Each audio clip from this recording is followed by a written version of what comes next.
नमस्ते साथियों, आज का वीडियो हिंदी के गद्य साहित्य अन्य संस्मरण और रेखाचित्र पर चर्चा करेंगे।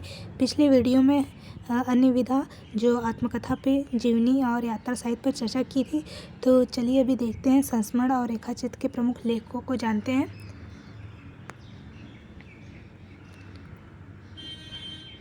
थोड़ा संस्मरण के बारे में जान लेते हैं। संस्मरण क्या है? संस्मरण का मूल अर्थ होता है सम्यक स्मृति, एक ऐसी स्मृति जो वर्तमान को अधिक सार्थक और समृद्ध संवेदनशील बनाती है।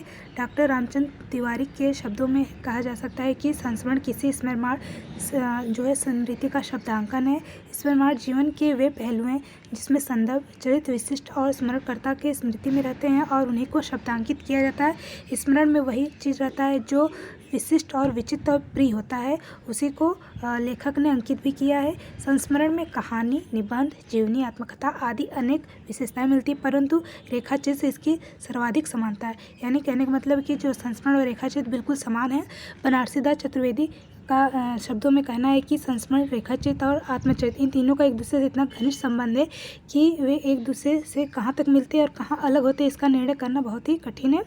हिंदी में संस्मरण लेखन की जो शुरुआत द्विवेदी युग से मानी जाती है। तो प्रश्न इम्पोर्टेंट है कि संस्मरण लिखने की जो शुरुआत है किस युग से? तो द्विवेदी युग से। महावीर प्रसाद द्विवेदी ने अनुमोदन ग्रंथ, सभा की सत्यता, विज्ञानाचार्य का बसु का मंदिर इत्यादि संस्मरणात्मक जो है लेखक ने स्वयं की है। इसकी जो रचना है स्वयं महावीर प्रसाद द्विवेदी ने की है। क्या क्या? अनुमोदन ग्रंथ, सभा की सत्यता और विज्ञानाचार्य का बसु का मंदिर, ये सभी क्या है? संस्मरणात्मक इनके जो रचना है महावीर प्रसाद द्विवेदी के। आगे देखते हैं, पदम सिंह शर्मा द्वारा रचित पद्म पराग हिंदी का प्रथम संस्मरण माना जाता है। ये भी प्रश्न इंपॉर्टेंट बनेगा कि हिंदी का प्रथम संस्मरण कौन सा है? तो पदम सिंह शर्मा का क्या है? पद्म पराग है जो हिंदी का पहला संस्मरण माना जाता है। आइए संस्मरण और उसके कुछ लेखकों के बारे में जानते हैं जो कि बहुत इंपॉर्टेंट है। पद्म पराग 1930-29 में लिखी गई है। प्रबंध मंजरी में पदम सिंह शर्मा ने लिखा है। आगे श्री राम शर्मा का शिकार, प्राणों का सौदा, जंगल के जीव, वे जीव कैसे हैं, सन 42 के संस्मरण, ये सब इनके प्रमुख जो है संस्मरण है। श्री राम शर्मा का आगे शिव नारायण टंडन का झलक है 1938 में। घनश्याम दास बिरला का बापू 1940 में। राम नरेश त्रिपाठी का 30 दिन मालवीय जी के साथ 1942 में त्रिपाठी जी का। और बनारसी दास चतुर्वेदी का हमारे अध्याय 1952 में और संस्मरण 1952 में बनारसी दास चतुर्वेदी लिखा गया। राधिका रमण प्रसाद सिंह का टूटा तारा 1940 में। महादेवी वर्मा का पथ के साथी 1956 में नामक संस्मरण है। जैनेन्द्र कुमार का ये और वे नामक इनके संस्मरण है। रामवृक्ष बेनीपुरी का जंजीरें और दीवारें इनकी बहुत ही इम्पोर्टेंट मतलब संस्मरण है। आगे राहुल संकृत्या का जो प्रमुख संस्मरण है वो बचपन की स्मृतियाँ है, बहुत इंपॉर्टेंट 1955 में, जिनका मैं कृतज्ञ, ये सभी इनकी क्या है? राहुल संकृत्या की संस्मरण है। आगे सत्य जीवन वर्मा जो भारतीय उपनाम है इनका, एल्बम इनका संस्मरण रचना है। अगला है ओंकार शरद ने लंका महाराजिन 1950 में और कैलाश नाथ काटजू का मैं भूल नहीं सकता 1955 में, ये भी इनका इंपॉर्टेंट है। उपेंद्र नाथ अश्क का मंटो मेरा दुश्मन इनका संस्मरण है, इंपॉर्टेंट है। ज़्यादा अपनी कम पराई, ये भी इम्पॉर्टेंट है उपेंद्र नाथ अश्क की। आगे सेठ गोविंद दास का स्मृतिकरण 1959 में, ये भी इम्पॉर्टेंट है। इंद्र विद्या वाचस्पति का मैं इनका ऋणी 1959 में। विनोद शंकर व्यास का प्रसाद और उनके समकालीन 1960 में। हरिवंश राय बच्चन का नए पुराने झरोखे 1962 में, इंपॉर्टेंट है। संपूर्णानंद का कुछ स्मृतियाँ और स्फुट विचार 1962 में, ये भी इनका इम्पोर्टेंट है प्रश्न है। अगला है देखते हैं, अगला है विष्णु प्रभाकर का। देखते हैं कौन कौन से स्मरण थे। जाने अनजाने में 1962 में। यादों की तीर्थ यात्रा 1981 में, ये भी इंपॉर्टेंट है। मेरे अग्रज मेरे मित्र, समांतर रेखाएं, हम इनके ऋणी हैं, एक दिशाहीन सफ़र, सत्यहीन के स्वप्न पुरुष, राह चलते चलते हमारे पथ प्रदर्शक हम सफ़र मिलते हैं, सृजन के सेतु, आकाश एक है, यादों की छाव में। तो ये विष्णु प्रभाकर के ये सभी जो संस्मरण है सभी इंपॉर्टेंट है। अगला है शिव पूजन सहायक का वे दिन वे लोग 1946 में, ये भी इंपॉर्टेंट है। शांति प्रिय द्विवेदी का स्मृतियाँ और कृतियाँ 1966 में। रामधारी सिंह तिनका का लोकदेव नेहरू 1965 में। स्मरण और श्रद्धांजलियाँ 1969 में। कन्हैयालाल मिश्र प्रभाकर का जिंदगी मुस्कान 1953 में, ये भी इंपॉर्टेंट है। प्रकाश चंद्रगुप्त का पुरानी स्मृतियाँ 1947 में। काका कालेकर का गांधी संस्मरण और विचार है। लक्ष्मी नारायण सुधांशु का व्यक्तित्व की जो झांकियाँ है ये 1970 में है। पद्मलाल पुन्नालाल बख्शी का अंतिम अध्याय 1972, ये भी इंपॉर्टेंट है।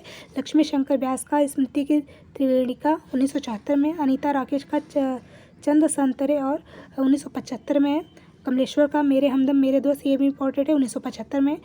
हेमचंद सुमन का रेखाएं और संस्मरण 1975 में।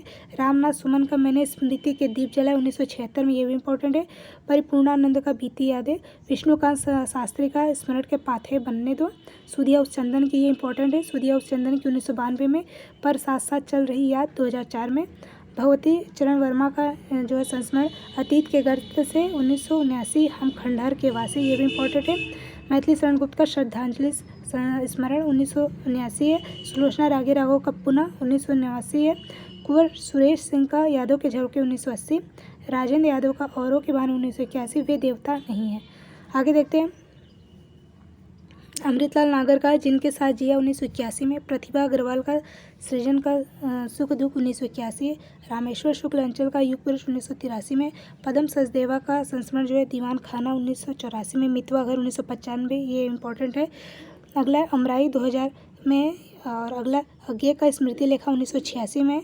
कमल किशोर गोयनका का जो है ये भी इम्पोर्टेंट है। हजारी प्रसाद द्विवेदी कुछ संस्मरण 1988 में।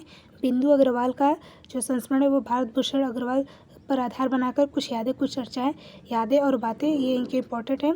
आगे देखते हैं। काशीनाथ सिंह का याद हो कि न याद हो, आछे दिन पाछे भय, घर का जोगी जोड़ा, ये सभी इनके इम्पोर्टेंट है, काशीनाथ सिंह के संस्मरण। आगे अजीत कुमार निकट मन में 1992, निकट मन में दूर वन में 2012 में। प्रकाशवती पाल का लाहौर से लखनऊ तक 1994 में। गिरिराज किशोर का सप्तपर्णी 1994। दूधनाथ सिंह का लौट आओ धार, ये भी इम्पोर्टेंट 1995 में। एक शमशेर भी है 2012 में। रामदरस मिश्र का स्मृतियों का छंद 1995, ये भी इम्पोर्टेंट है। अपने अपने रास्ते 2001 में है इनके संस्मरण, ये भी इम्पोर्टेंट है। रामदरस मिश्र का प्रफुल्ल चंद ओझा का अतीत जीवी 1995 में। रविंद्र कालिया का सृजन के सहयात्री 1996 में। विष्णुचंद शर्मा का भिन्न 1996 में। कृष्णा सोबती का हम हशमत भाग 2 में है, ये भी इम्पोर्टेंट। हम हशमत भाग 3 भी इनका जो है संस्मरण है, ये भी इम्पोर्टेंट। शब्द के आलोक में सोबती एक सोहबत, ये सभी क्या है कृष्णा सोबती के जो संस्मरण सभी इंपॉर्टेंट है। अगला है रामनाथ अवस्थी का याद आते हैं 2000 में। मनोहर किशोर दीवान का नेपथ्य नायक लक्ष्मीचंद जैन 2000 में। देवेंद्र सत्यार्थी का यादों के काफिले 2000, ये भी इंपॉर्टेंट है। पुरुषोत्तम दास मोदी का अतरंग संस्मरणों में प्रसाद 2001 में। विश्वनाथ प्रसाद तिवारी का एक नाव की यात्री 2001 में। विद्यानाथ मिश्र का चिड़िया रेन बसेरा 2002 में, ये इंपॉर्टेंट है इनके। चिड़िया रेन बसेरा किसका है तो विद्यानिवास मिश्र का है। मनोहर श्याम जोशी का देखते हैं लखनऊ मेरा लखनऊ। रघुवीर सहाय रचनाओं के बहाने एक संस्मरण बातों बातों में, ये सभी क्या है मनोहर श्याम जोशी के संस्मरण है। आगे देखते हैं कांति कुमार जैन का लौट आना नहीं होगा, ये इंपॉर्टेंट है इनका 2002 में। तुम्हारा परसाई 2004 में। जो कहूँगा सच कहूँगा 2006 में। अब तो बात फैल गई 2007 में। तो ये कांति कुमार जैन के जो है संस्मरण है।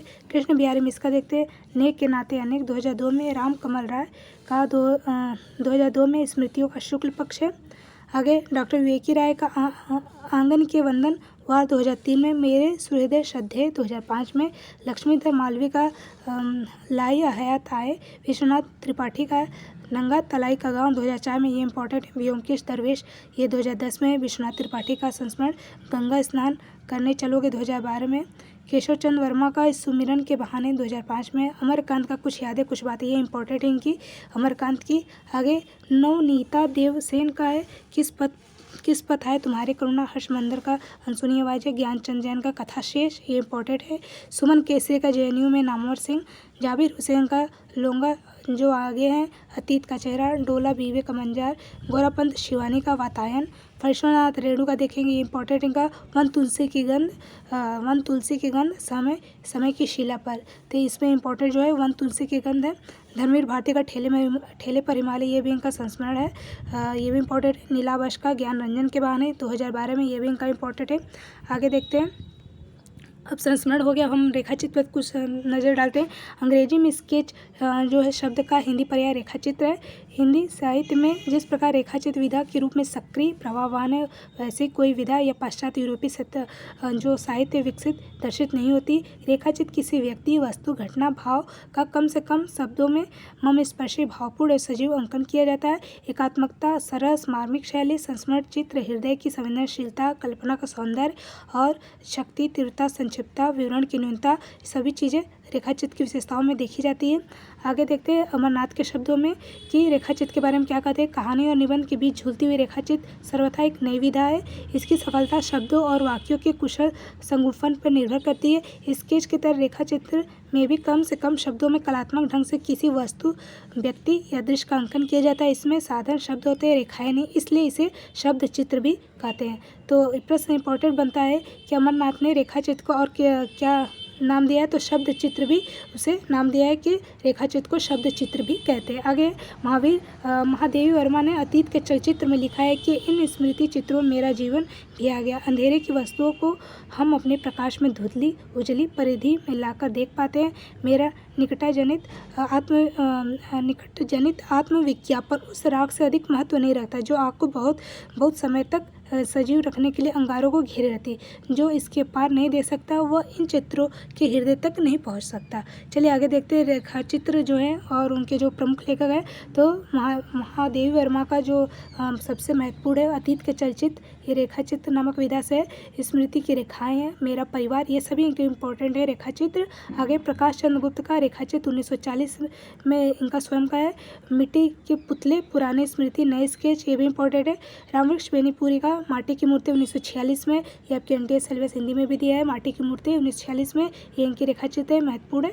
गेहूँ और गुलाब, ये भी महत्वपूर्ण है। लाल तारा और मील के पत्थर, ये सभी जो रामवृक्ष बेनीपुरी के रेखाचित्र महत्वपूर्ण है। आगे देखते हैं बनारसी दास चतुर्वेदी का रेखाचित्र 1952 है। सेतुबंध 1952, ये भी इनका महत्वपूर्ण है।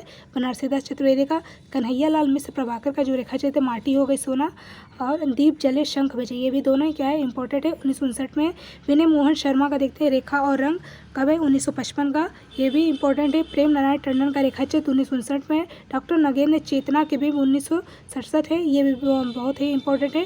डॉक्टर नगेंद्र का रेखाचित्र चेतना के बिंब। आगे सेठ गोविंद दास का चेहरे जाने पहचान 1966, ये भी इंपॉर्टेंट है। देवन सत्यार्थी का रेखाएं बोल उठी 1949, ये भी इंपॉर्टेंट है। कृष्णा सोबती का हम हशमत 1977 भाग 1 जो है ये क्या है रेखाचित्र में। और हमने पीछे देखा था कि जो हम हशमत भाग 2 और 3 है वो क्या है आपका संस्मरण है। आगे भीमसेन त्यागी का आदमी से आदमी तक 1982 में, ये भी इंपॉर्टेंट है। सत्यवती मलिक का अमिट रेखाएं, ये भी 1951 में।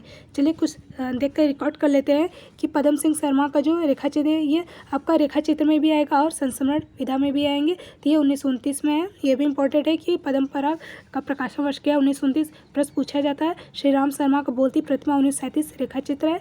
प्रकाश चंद्र गुप्त का पुराने स्मृतियाँ नए स्केच 1947। महादेवी वर्मा का अतीत के चर्चित 1941 में। स्मृति की रेखाएं हैं, पथ के साथी हैं और मेरा परिवार भी है। आगे देखते हैं भरत आनंद कौशल्या का जो ना भूल सका 1945 में। रामवृक्ष बेनीपुरी का माटी की मूर्ति, गेहूँ और गुलाब, ये दोनों इंपॉर्टेंट है। देवेंद्र सत्यार्थी की रेखाएं बोल उठी। आगे देखते हैं आगे सत्यवती मलिक का मिट रखा है 1981 में। बनारसी दास चतुर्वेदी का रेखाचित्र 1952 में। विनय मोहन शर्मा का रेखा और रंग 1955 में। उपेंद्र नाथ अश का रेखाएं और चित्र 1955 में। सेठ गोविंद दास का स्मृतिकरण 1959 में। प्रेम नारायण टंडन का रेखाचित्र 1959 में। जगदीश चंद्र माथुर का 10 तस्वीरें 1963 में। रामनाथ सुमन का बाबूराव विष्णु प्राणकर, ये भी इनका रेखाचित्र है। शिव पूजन सहाय का, ये इंपॉर्टेंट है। वे दिन वे लोग 1965 में।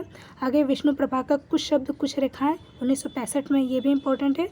महावीर त्यागी का मेरी कौन सुनेगा और भीमसेन त्यागी का आदमी से आदमी तक 1982 में।